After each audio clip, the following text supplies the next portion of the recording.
¿Qué hacer entonces? ¿Qué pueden hacer los estados en América Latina, los movimientos sociales, las organizaciones populares? Primero empezando por la defensa de la legalidad internacional y los principios de autodeterminación de los pueblos. Pero para que esto no sea sencilla retórica hay que seguir pasos y gestos políticos que incluso en la gestión de Hugo Chávez se vieron.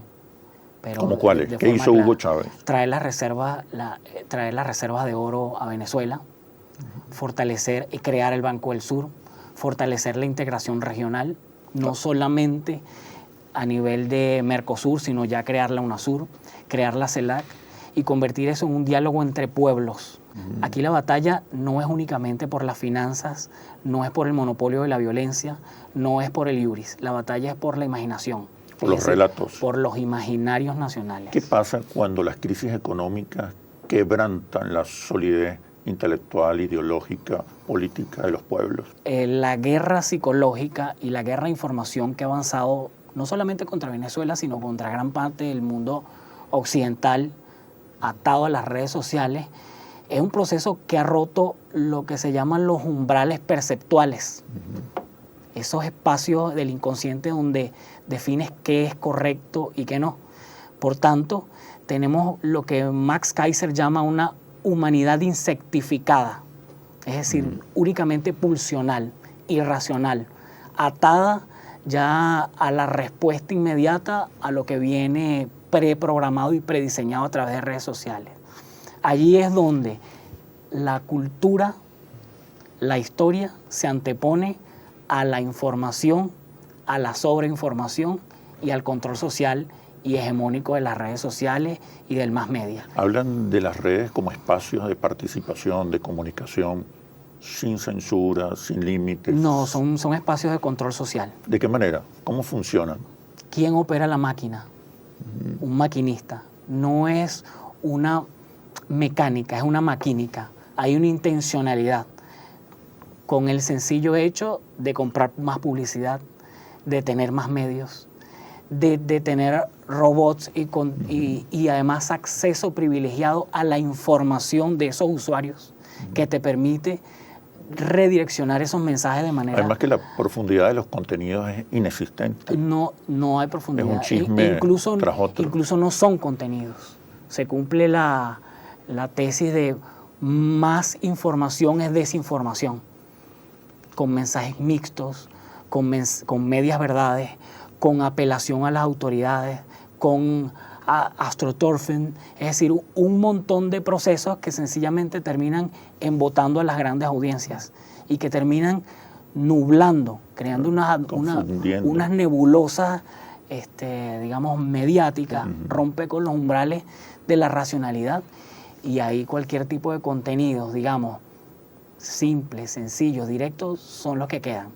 ¿Cuáles son los retos de la revolución bolivariana en esta etapa? Una revolución que ha perdido conexión, que está perdiendo conexión, cuyos relatos no convencen, no persuaden a la mayoría. El reto fundamental. Lo que hay que comprender es que Venezuela vive un escenario de guerra no convencional.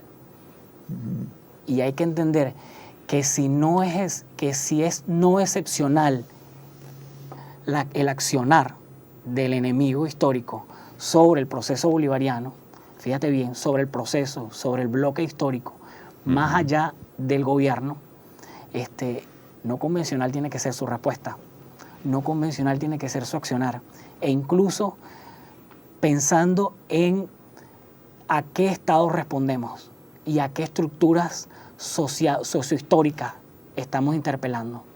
Tiene que ser el mismo estado burgués que hemos heredado después de Guzmán Blanco, con incluso estructuras oligopólicas todavía adosadas a él, con el que tenemos que seguir trabajando, o tenemos que aperturarnos a otras formas económicas, sociales e incluso políticas. Pero mientras tanto hay que darle respuestas a la gente y enfrentar el problema del desabastecimiento y la inflación, que es lo que hoy más preocupa a los venezolanos. Bueno, hay un dato que es la criminalización del proceso alimentario, la cartelización de la alimentación. Y yo creo que el Estado venezolano en ese sentido ha arrancado un proceso no solamente de identificar procesos de crimen organizado fíjate bien, de crimen organizado, de cartelización de la distribución de los alimentos, sino al mismo... El bachaqueo. Sí, pero entender que el bachaqueo no es un proceso aislado, no es un proceso espontáneo. Detrás de eso hay crimen organizado con profundas intenciones políticas y que está no solamente en las capas populares del pueblo venezolano, de la nación venezolana, está adentro de las empresas, de los grandes distribuidores de alimentos. Y dentro del Estado. Y dentro del Estado todavía hay mucho por hacer. Bueno, muchísimas gracias, Jesús, por este análisis situacional. Gracias por tu tiempo. Y ahora las conclusiones.